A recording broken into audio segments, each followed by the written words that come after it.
Welcome back to Artem at Home. In this video, I'm going to be giving just a kind of quick sort of 1-2 sentence breakdown and opinion on every single fight that has been announced for the first 5 weeks of the Contender Series. And the reason why I decided to do this was because I'm about to do my tape study for Contender Series. Now, yes, the Contender Series is 5 or 6 weeks away. I am well aware, but I've got to start early. I started early last year. It kind of helped me sort of save a lot of time when the UFC, the PFL, and Contender Series is on at the same time. I do typically take a break from breaking down LFA and Cage Warriors and those sort of other promotions when the Contender Series is on, because Contender Series, I know it's only 5 fights, but they're 5 very important fights, and you do really want to get them correct. And I do have moments in the past where I have struggled to predict correctly. I had a really bad year predicting the Contender Series a couple of years ago, and I really don't want to repeat that again. Now, of course, I am going to be sort of just breaking down the fight, so let's just get into it. Why not? We've got a 185-pound matchup here between Boafia and Santana. My opinion on this fight, without actually looking into it, I am about to start my tape study, but I haven't done any yet, just full transparency, is I think that the UFC wants Boafia to win. He's 6'5" at 185 pounds, and he does use his range quite well. Riley Da Silva versus George Mangos. Mangos is awesome. I love this fight at 145. Da Silva is a defending champion multiple times over, I think 3 times over at Battlefield Fight League, and I love that promotion out of Canada. I think it's one of the better ones on the regional scene. George Mangos, of course, is the eternal MMA champion once again, a defending champion as well. He beat Justin Van Heerden on short notice. That's kind of where he got well known, and I think that Mangos is just a sick prospect, man. I really do quite like him. Ty Miller versus Drago. I'll be honest, this is probably like the least interesting fight for me on this sort of week 1 card, but I think that Ty Miller is the guy that the UFC wants to win. He's only 25 years old, he's 5-0. Jimmy Drago, he does seem to have like a little bit more skills than Miller, but once again, genuinely have only watched 1 fight of these 2 guys. I will be looking into more when I do my breakdown. Christopher Hewitt versus Yuri Panfarov. I didn't think Hewitt was going to get his opportunity again. To my understanding, Hewitt told the UFC that he was lighter than he actually was, and he lied to them to get the opportunity against McVeigh on International Fight Week, and then he missed weight by 10 pounds, and it was a whole thing. I didn't think that he was going to get his Contender Series opportunity, so now he really needs to win. And here's the thing about Panfarov. I don't think Panfarov's very good. I was going to pick McVeigh to beat Hewitt, but I think Hewitt is good enough to beat Panfarov on the feet here. I just think Panfarov isn't that great. Damien Pinaz is kind of like, he is the Ateba Gautier of this season. He has 1-punch KO power. He just sleeps people. It's actually amazing. His kickboxing, his 1 loss is by disqualification because he soccer kicked someone in the head. Kind of hilarious. Here's the thing about Murtaza Talha though. I do think Murtaza Talha is good. Now, a lot of these guys from Bahrain kind of getting fraud checked recently. I made a video on my main channel kind of glazing KHK MMA, talking about how they're the next big gym up, and I still believe that. I think there's a lot of guys that are still fighting for Brave that haven't been signed to the UFC at that gym that could make a big splash. I do still believe Talha could be one of them. Now, he did, of course, lose on the Contender Series to Rodolfo Bellato, who is just completely talentless, but he was fighting through a ACL injury, so it is what it is. I think that Talha, if he wrestles here, he should be okay. If he doesn't, he's going to get fucking knocked out. Week number 2, Manuel Esposito versus Jose Delano. Delano, here's the thing about Delano, guys. He does struggle against step-ups in competition. He doesn't deal well with pressure all too much. But the thing about Esposito is I just don't think he's got the skill set to beat Delano. Delano is a very well-rounded guy. Delano is a guy with experience against better opposition than Esposito, in my opinion. So I think that with that being said, I think Delano gets it done. Kunneman versus Ralston. Kind of the exact same matchmaking than Torres Finney versus Ralston was last year. And Ralston did give Finney some problems in that fight.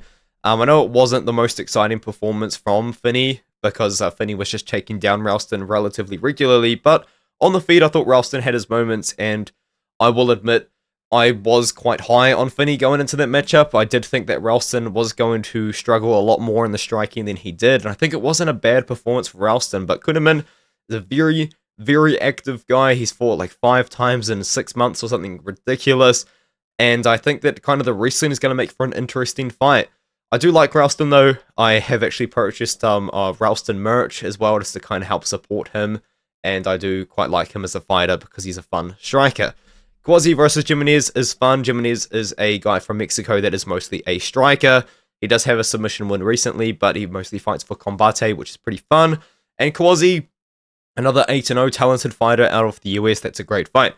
Josh Hokit versus Guilherme Uriel. I really want Hokit to win this fight. Now, I will admit, some of the stuff that Hokit does say in his interviews don't necessarily align with my beliefs, but I will say this about Hokit. In the UFC, he has the potential to be a star. Like, in the heavyweight division, he gets on the microphone, he likes to talk, he's got a very fun personality, he's got a very, I guess, outward personality, like, he has a lot to say. And I think that that's going to be awesome, because if he can make it through the UFC, if you make it through Uriel here, I think that you could see Hokit kind of being a pretty hyped up guy, a guy that people actually get excited for in the heavyweight division, which we haven't really seen for a while. So I do hope Hokit wins this matchup. I think he could be a bit of a star for the UFC. And then for Lewis Lee Scott versus Koshik Sakuma. Sakuma's talented, man. He does train and fight in the United States, but Lewis Lee Scott's the man. Like, he just is. You know, this is bad matchmaking for Sakuma. He's just a very thin guy for 5'10" thin guy at 135. And Lewis Lee Scott's the man. Like, he just is. He's a sick fighter.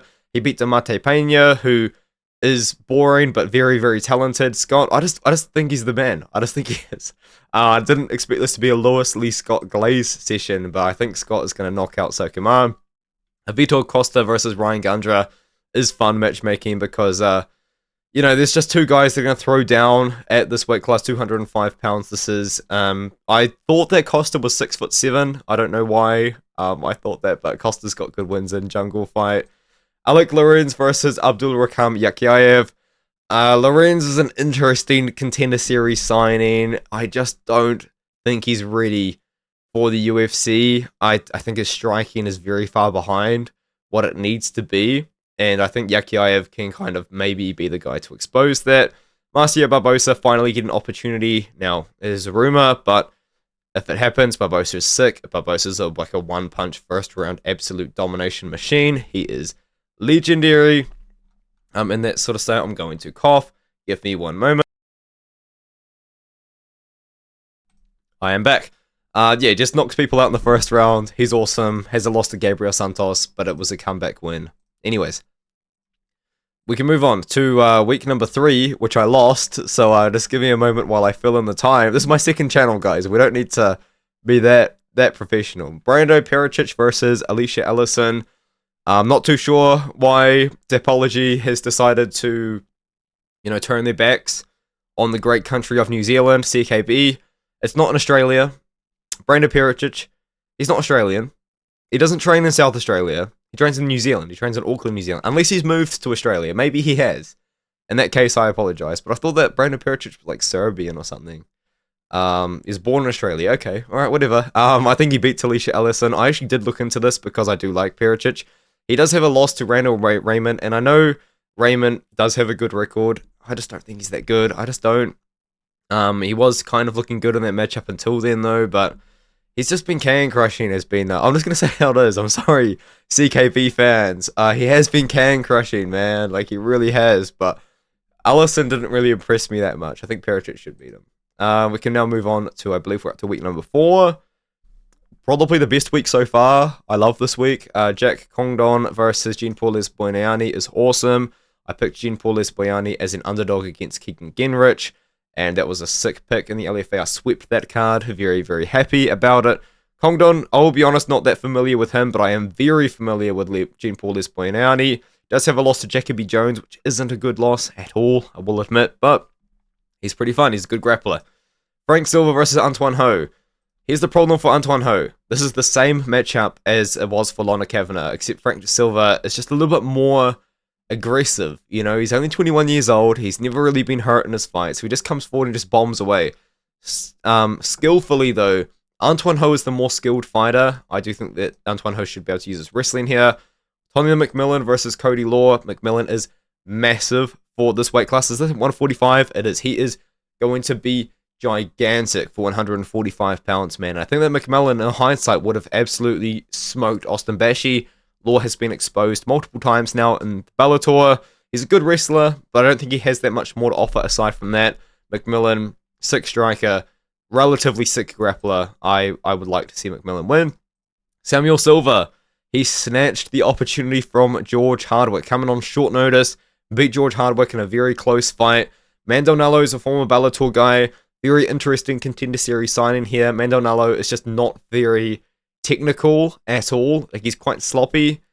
Very interesting sort of signing. I think that Silva should win. Teo Haig versus Cezary Oluktaychik. Pretty sick matchmaking. I do like Haig a lot. Of course, once again, former Bellator guy. Then went to the LFA.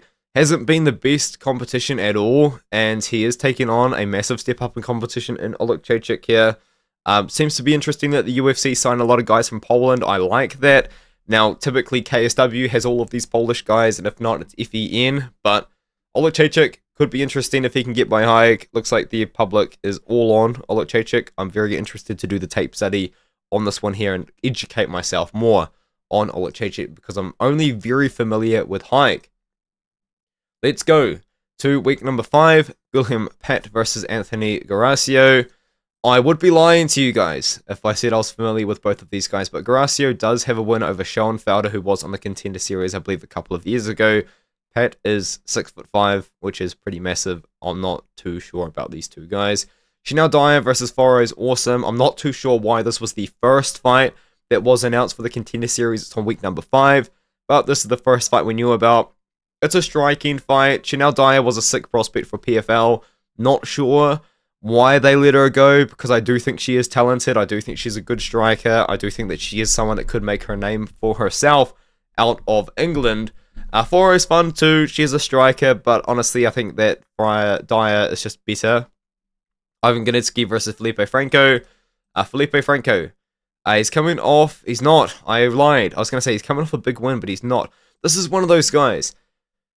I thought he was someone else. I'll say that. That's why I was confused. Where did they find this guy? Where did they find this guy? He has one win over someone that has more than one win, and he's 8-0. This is a ridiculous record. This is insanity. And then Ganitsky, I'm honestly not that familiar with Ganitsky, even though he fought for 1, which is interesting. Probably a Ganitsky win. What is this level of competition, Franco? What are you doing? Cam Teague versus Lorian Douglas. I am familiar with both guys. Of course, Teague was on there against Vallejos, and I love Lorian Douglas. I have been picking Douglas as a dog for his last couple of fights. I think this is a really bad matchup for Cam Teague, man. I really do. Douglas is a guy that trains with Cub Swanson. He has sick boxing. He has sick power. Cam Teague just struggles with striking defense. Now, he's got a crazy chin on him, and he is a talented guy. He's got very good offense, but the defense, man, just isn't there. And Douglas hits hard. I don't think it's a good matchup for Teague. And then we have a Chasen Blair versus Samuel Sanchez to finish off the video.